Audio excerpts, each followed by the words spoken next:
Hello guys, I hope you are doing well. मैं आपको अपने यूट्यूब चैनल लर्निंग अपॉर्चुनिटी पर वेलकम करता हूं और आज एक नई वीडियो के साथ आए हूं। और आज की वीडियो का टॉपिक पिछली वीडियो से रिलेटेड है। पिछली मैंने वीडियो बनाई कि किस तरह से आपने ब्रुनाई दारुस्सलाम स्कॉलरशिप में अप्लाई करना है, और इस वीडियो में मैं आपको बताने वाला हूं कि किस तरह से आपने ब्रुनाई दारुस्सलाम स्कॉलरशिप के यूनिवर्सिटी में अप्लाई करना है। पहले तो हमने क्या किया हुआ था कि अप्लाई किया हुआ था ब्रुनाई दारुस्सलाम गवर्नमेंट के एप्लीकेशन पर। उसके बाद उन्होंने ये यहाँ पे क्राइटेरिया रखी थी कि आपने यूनिवर्सिटी में अप्लाई करना है, तो वो तमाम तर डिटेल मैं आपके साथ आज शेयर करने वाला हूँ। वीडियो को लास्ट तक देखिएगा, और अगर आप मेरे यूट्यूब चैनल पे नए हैं तो इसको सब्सक्राइब कर दें ताकि हर आने वाली नई अपडेट आप तक पहुँचती रहे। तो वीडियो को शुरू करते हैं।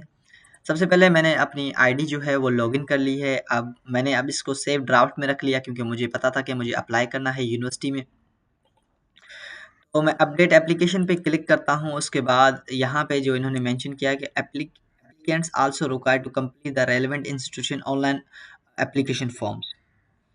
यहाँ पे फिर सेकंड है कि applicants applying for a programme by research are required to submit research proposal in page 6 document submission. ये इसका ही है, पेज नंबर 6 पे जो है इसका सबमिशन है।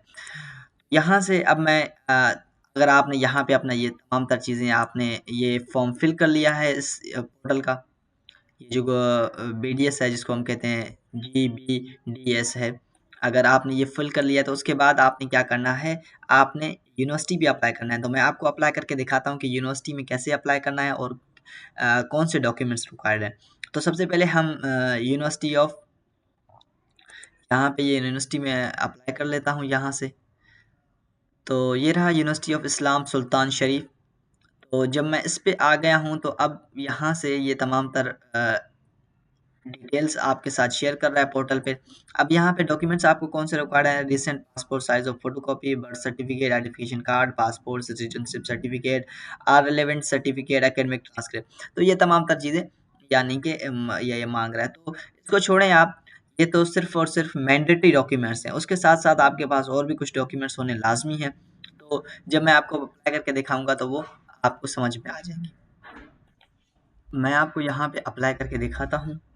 सबसे पहले आपने क्या करना है कि यहाँ पे कुछ इन्होंने चीज़ें दी हैं कि जनवरी इनटेक है, ये तमाम तरह how to apply the apply with us you need to complete the submit our online application form deadline for submission August intake August 2025 application must be made in no later than 28 February 2025। उसके बाद है January intake के लिए आप later than admission to January 2026 application must be made to no longer than 31 अगस्त 2020। इसकी deadline जो है वो 31 अगस्त तक है। ये तो यूनिवर्सिटी की है, मगर ऑफिशियल जो स्कॉलरशिप की जो डेडलाइन है वो 15 फरवरी के बाद। अब यहाँ से मैं आपको अप्लाई करके दिखाता हूँ। अप्लाई करना यहाँ से है, ये फॉर्म है अप्लाई करने का। अब आप डिप्लोमा के लिए अप्लाई कर रहे हैं, किसके लिए कर रहे हैं, तो मैं आपको बताता हूँ कि अंडर ग्रेड यहाँ पे डिप्लोमा है, हायर नेशनल डिप्लोमा है, उसके बाद फर्स्ट डिग्री है। फर्स्ट डिग्री का मतलब बैचलर। फॉर एग्जांपल मैं बैचलर पे क्लिक करता हूँ, बैचलर में अप्लाई करने के लिए। तो अब यहाँ पे ये मुझे फॉर्म देगा क्रिएट करके, तमाम तरह फॉर्म देगा कि किस तरह से। मैंने ये फॉर्म ऑलरेडी यहाँ से मैं आपको बता देता हूँ, मैंने ये ऑलरेडी फॉर्म फिल किया हुआ था। तो आपको फिर से यहाँ से मैं दिखा देता हूँ। अब यहाँ पे पहले सेक्शन में आप क्या करेंगे, आपने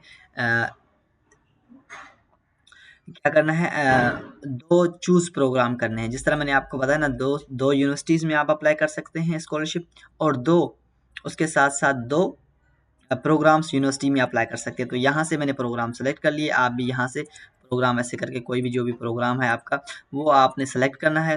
उसके बाद सेकंड सेक्शन की अगर मैं बात करूँ, तो सेकंड सेक्शन में सबसे पहले आपने अपना नाम लिखना है। टाइटल आपका नाम का क्या है, आप क्या लगाते हैं, तो मिस्टर है, मैंने अपना मिस्टर लगा लिया है। उसके बाद यहाँ पे अपना पासपोर्ट आईडी लिखना है जो भी आपका हो, और पासपोर्ट आईडी कार्ड आपका कौन सा है, ग्रीन है, येलो है, ब्लू है। यहाँ पे ये अगर आप पाकिस्तान से अप्लाई कर रहे हैं तो आपका यकीनन येलो होगा।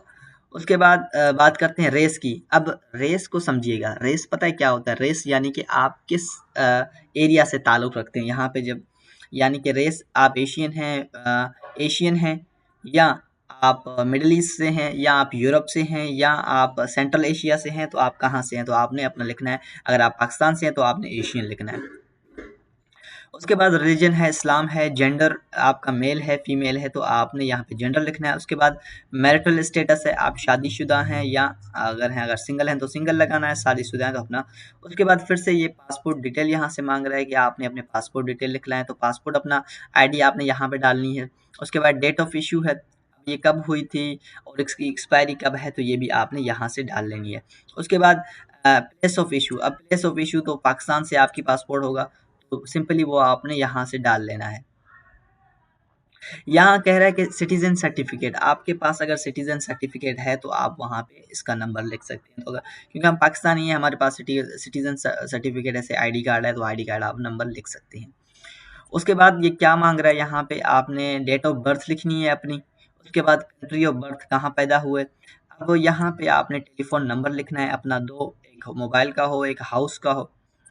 उसके बाद अपना ईमेल एड्रेस है, परमानेंट एड्रेस लिखना है आपने, फिर करस्पॉन्डिंग एड्रेस लिखना है, यानी कि इसको छोड़ दें, इसको आप ना लिखें तो बेहतर है, इसको आप छोड़ दें, बस सिर्फ परमानेंट एड्रेस जो आपका है वही आप लिखें, इसको छोड़ दें। वो मैंने ऐसे ही फिल कर दिया था आपको समझाने के लिए, तो आप इसको ना लिखें। यहाँ से मैं तमाम तर ये कैंसिल कर रहा हूँ, तो आप इसको ना लिखें, सिर्फ आप क्योंकि परमानेंट एड्रेस है आपका तो ऑलरेडी वो हो जाएगा उसमें। उसके बाद आपने नाम लिखना है किसी भी रिलेटिव का, तो मैंने अपने फादर का नाम लिखा है और एड्रेस डाला है और तमाम तर चीज़ें डाली हैं, ऑफिस नंबर वगैरह नहीं है। अब यहाँ पे कुछ चीज़ें हैं जो आपको समझनी लाजमी। अब यहाँ पे ये कह रहा है सोर्स ऑफ फंडिंग। अब आपका सोर्स ऑफ फंडिंग क्या है, देखें please indicate source of funding. अब यहाँ पे in service leave please provide a relevant documents, in service study leave without pay please provide a relevant documents. यहाँ पे जो आपने जो क्लिक करना है वो आपने ये करना है, BDS scholarship applicant. For BDS scholarship you have to apply through their scholarship process, यहाँ पे आपने क्लिक करना है। Please indicate source of funding, source of funding आपका क्या होगा, आपका BDS स्कॉलरशिप होगा। उसके बाद यहाँ पे है इन फाइनेंशियल प्रोविजनल और कंफर्म, प्रोविजनल कंफर्म अदर, इसको छोड़ दें, ये आपके काम का नहीं है, आपने इसको कुछ भी नहीं करना, इसको ऐसे ही छोड़ दें। फिर भी आप अगर ये आपको समझ में आ रहा है तो आप इसको लगा लें, कुछ भी करें। उसके बाद यहाँ पे है डिटेल ऑफ पर्सन और organisation responsible for your paying your fees, detail of person और ऑर्गेनाइजेशन। अब ऑर्गेनाइजेशन तो आपने यहाँ पे लिखना है ब्रुनाई, तो आपने लिखना है ब्रुनाई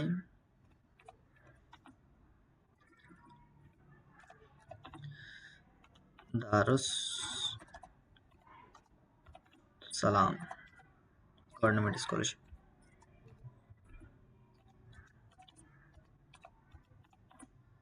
गवर्नमेंट स्कॉलरशिप, अब यहाँ पे लिखेंगे डिटेल ऑफ पर्सन और organisation responsible for paying your faeces.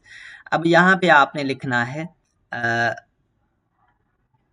उस बंदे का नाम, यानी कि जो आपकी फ़ी भरेगा। तो अब आप तो स्कॉलरशिप के लिए अप्लाई कर रहे हैं तो आपने क्या करना है, अगर यहाँ पे ना लिखें भी तो इसका कोई इतनी यानी इसकी कोई ज़रूरत नहीं है इसमें यहाँ पे लिखने के लिए। आपने यहाँ पे ये ऐड कर लिया ना, BDS scholarship applicant for BDS application you have to apply through their scholarship process. अब यहाँ पे तो आपने टिक कर लिया। उसके बाद आपने क्या करना है, नीचे आना है, नीचे आ गए तो इसको छोड़ दें, आप इसको फिल ही ना करें। उसके बाद आपने क्या करना है, have you ever been awarded government Brunei Darussalam, तो नहीं, आपने कभी अवॉर्ड नहीं किया। उसके बाद have you also applied for government scholarship for overseas study this year, तो आपने कहीं भी अगर कहीं अप्लाई किया है तो ओके, आपने यहाँ पे यस नहीं करना, आपने नो लिखना है, वरना इससे आपका स्कॉलरशिप कैंसिल भी हो सकता है। उसके बाद are you attending any academic programme of institute of the education at the moment, अभी आप पढ़ रहे हैं या कुछ भी कर रहे हैं तो आप नो लिखें, क्योंकि नो से ये होगा कि अभी फॉर एग्जांपल यानी आप इस यूनिवर्सिटी के लिए वेट कर रहे हैं तो इससे चांसेस आपके बढ़ सकते हैं। नेक्स्ट करते हैं, अब नेक्स्ट सेक्शन है, यहाँ पे सेक्शंस है तकरीबन 13 सेक्शंस है। उसके बाद आपने अपने स्कूल का डिटेल डालना है, तो जिस तरह मैंने आपको समझाने के लिए डिटेल डाला हुआ है कि मैं name of institute from year, मेरा पासिंग ईयर है, हाईएस्ट क्वालिफिकेशन तो अंडर ग्रेजुएट हूँ मैं फॉर एग्जांपल।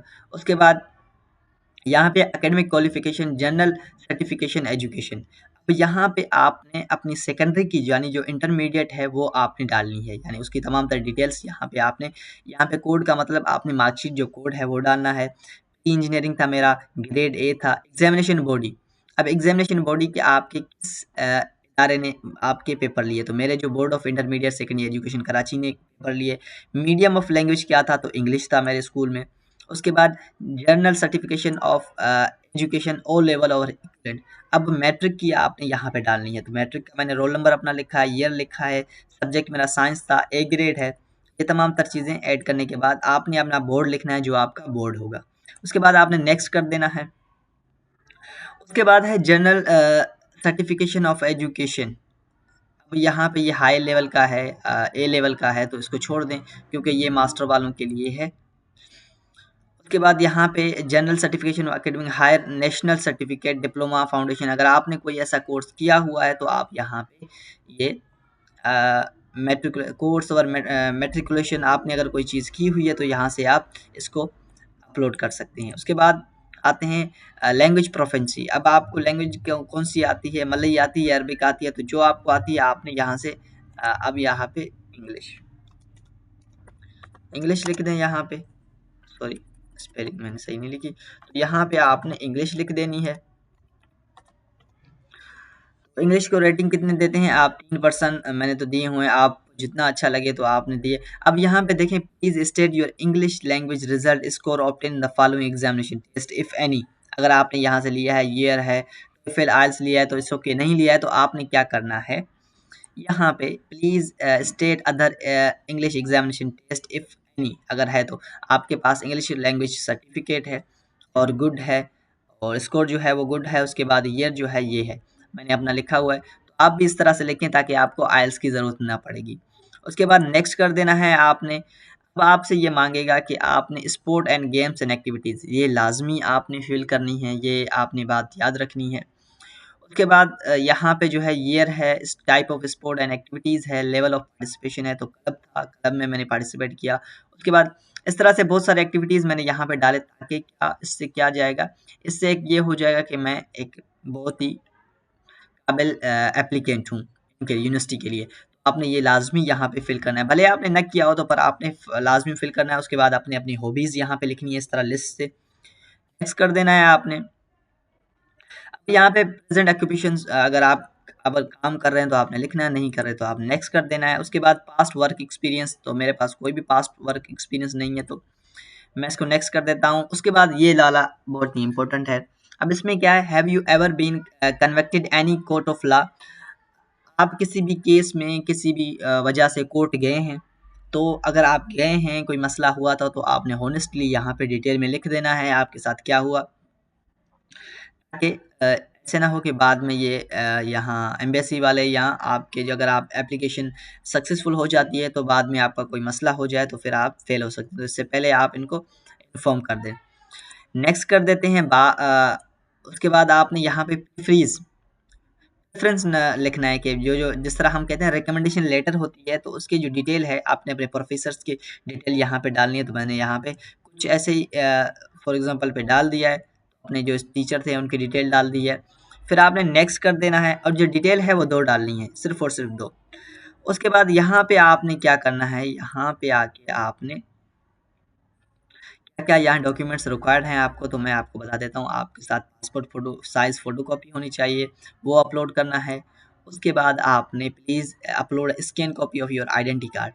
आइडेंटी कार्ड आपने जो पाकिस्तानी है हमारा, प्लीज़। उसके बाद यहाँ पे upload scan copy of your passport page, data page जो होता है हमारा। उसके बाद please upload scan copy of your birth, यहाँ पे बर्थ सर्टिफिकेट तो आपके तमाम के पास मौजूद होगा, तो वो आप यहाँ पे अपलोड कर दें। उसके बाद कोशिश करें कि इंग्लिश के जो तमाम तर डॉक्यूमेंट्स हैं वो अपलोड करें। उसके बाद यहाँ पे please upload scan copy of your O level और SBPUB इक्विवेलेंट सर्टिफिकेट, यानी मैट्रिक का सर्टिफिकेट है तो वो अपलोड करें। उसके बाद आपने यहाँ पे प्लीज़ अपलोड ए लेवल। अब ए लेवल उनका है जो जिन्होंने यूनिवर्सिटी किया है, तो उनके लिए है ये। आपने सिर्फ अपना मैट्रिक का यहाँ पे अपलोड करना है, तो ये याद रखिएगा। मैट्रिक और इंटर का आपका जो होगा वो अपलोड कर लेना है। उसके बाद please upload scan copy of TOEFL आइल्स और इंग्लिश और आइल्स सर्टिफिकेट। तो अब यहाँ पे आपने क्या करना है, यहाँ पे इंग्लिश लैंग्वेज प्रोफेंसी सर्टिफिकेट आपने अपलोड कर देना है। उसके बाद अगर आपके पास आइल्स है तो अपलोड कर सकते हैं, नहीं है तो आपने क्या करना है, English language proficiency certificate upload कर देना है, क्योंकि वहाँ पे ऑलरेडी आपने वहाँ पे उनको बताया हुआ कि मेरे पास नहीं है। Please upload scan copy of religious primary school certificate. अब प्राइमरी स्कूल सर्टिफिकेट आप तमाम तर के पास मौजूद होगा, तो आपने उसको स्कैन करना है और यहाँ पे अपलोड कर देना है। उसके बाद यहाँ पे मांग रहा है कि अगर आपके पास for example upload scan copy of your any related academic certificate, तो अगर आपके पास अचीवमेंट सर्टिफिकेट हैं तो आपने क्या करना है, तमाम तर यहाँ से लेके तमाम तर को क्या करना है, मर्ज करना है। मर्ज करने के बाद बहुत सारे ये बच्चे हैं कि allowed file types JPG, PNG और जेपीजी यहाँ पे अलाउड है, यानी कि यहाँ पे आपको पीडीएफ अलाउड नहीं है। तो आपने क्या करना है कि उनको मर्ज करना है और मर्ज करने के बाद यहाँ पे अपलोड कर देना है। डिक्लेरेशन आपने यहाँ पे क्या करना है कि भाई I hereby certified all the information provide is correct entry, तो आपने यहाँ से ऐसे करके क्लिक कर देना है। अब फिर से मैं आपको बताता हूँ सेकंड यूनिवर्सिटी का कैसे आपने करना है। तो सेकंड यूनिवर्सिटी का भी इजी है। आप यहाँ से तो यहाँ पे सेकंड यूनिवर्सिटी का जो है वो सिर्फ और सिर्फ कौन सा ओपन है, open for a doctor of business administration, ये ओपन है। अब इसके जो डेट है वो मैं आपको बता देता हूँ कि ये अनाउंस जो होगी, इसको याद रखिएगा, ये कब अनाउंस होगी, ये जाके आपकी अनाउंस होगी यानी कि 8 8 जनवरी को ये जाके अनाउंस होगी। तो इस यूनिवर्सिटी को आप देख लीजिएगा, यहाँ से जो डेट है ये ओपन है, यहाँ पे ऑलरेडी क्लोजिंग डेट हो गई है इसकी। ये जो डेट है अंडर ग्रेजुएट के लिए तो ये ओपन है, अभी ओपन होगी 8 उसको जनवरी को। तो अगर आपको नहीं पता तो आपने क्या करना है, इसकी जो ऑफिशियल वेबसाइट है उससे मैं आपको दिखा देता हूँ यहाँ से चल के। तो ये यूनिवर्सिटी की यहाँ से मैं इसको कॉपी कर लेता हूँ, कॉपी लिंक एड्रेस करके यहाँ पे मैं प्लस करके आपको बताता हूँ कि इसकी कब ओपन होने वाली है ये। तो यहाँ से फिर ये सॉरी मैं यहाँ पे कौन सी university, university of technology Brunei, university of technology,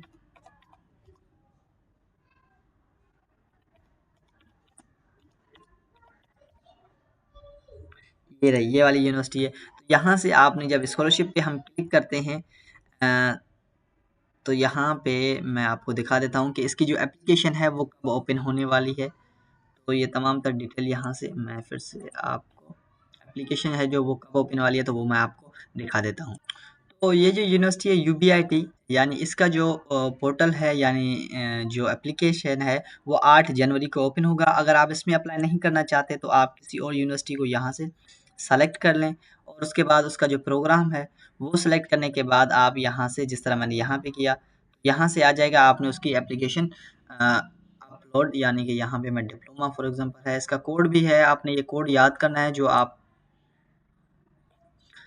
यहाँ पे मैं फॉर एग्जांपल एक प्रोग्राम सेलेक्ट कर लेता हूँ। तो एक पेडिकोन इस्लाम है, यहाँ पे कोई प्रोग्राम का नाम है तो मैंने सेलेक्ट कर लिया। इसी तरह आपने सेलेक्ट करने के बाद इसी तरह यूनिवर्सिटी के पोर्टल पे आ जाना है, ऑफिशियल पोर्टल पे, और अप्लाई कर देना है। अब जो यूबीआईटी वाले यूबीआईटी वाले हैं जो अप्लाई करना चाहते हैं उस यूनिवर्सिटी में, तो उन्होंने क्या करना है, उन्होंने 8 जनवरी तक वेट करना है। वेट करने के बाद उन्होंने वहाँ से अप्लाई कर देना है। तब तक आपने अपनी जो एप्लीकेशन है वो सेव ड्राफ्ट पे कर देना है, तमाम तर डिटेल उसमें डाल के उसको सेव ड्राफ्ट पे करके पहले आपने एक यूनिवर्सिटी पे अप्लाई करना है, उसके बाद दूसरी यूनिवर्सिटी पे अप्लाई करने के बाद आपने क्या करना है, दूसरी एक में हो जाए और दूसरी में हो जाए तो उसके बाद आपने अप्लाई कर देना है। तो इसी तरह एक सिंपल सा प्रोसेस है, किसी भी यूनिवर्सिटी का प्रोसेस होगा इसी तरह के, आपने इसको विज़िट कर लेना है। बाकी अगर आपको कोई चीज़ समझ में ना आए, कोई डॉक्यूमेंट्स समझ में नहीं आ रहा तो आप मुझे कमेंट सेक्शन में आप मुझसे पूछ सकते हैं ताकि मैं आपकी रहनुमाई कर सकूँ। तो यहाँ पे ये देखें इन्होंने ऑलरेडी अनाउंस किया हुआ है कि the government of Brunei Darussalam scholarship for foreign student enable Brunei Darussalam academic, यहाँ पे ऑलरेडी ये ओपन है। आपने इसको पहले ट्रांसलेट कर लेना है इंग्लिश में, उसके बाद आपने अप्लाई कर देना है। आई होप आपको ये वीडियो अच्छी लगी होगी, क्योंकि वीडियो बहुत लंबी होने वाली है तो इसलिए मैं इसको शॉर्ट कर रहा हूँ। बाकी ये इस यूनिवर्सिटी में या उसके बाद अलावा आप यूनिवर्सिटी में अप्लाई कर सकते हैं। तो प्रोसेस और तरीक़ेकार बहुत ही इनका सिंपल होता है। अगर आपको ये वीडियो अच्छी लगी हो तो मेरे यूट्यूब चैनल को सब्सक्राइब कर दें ताकि हर आने वाली नई वीडियो आप तक पहुँच सके।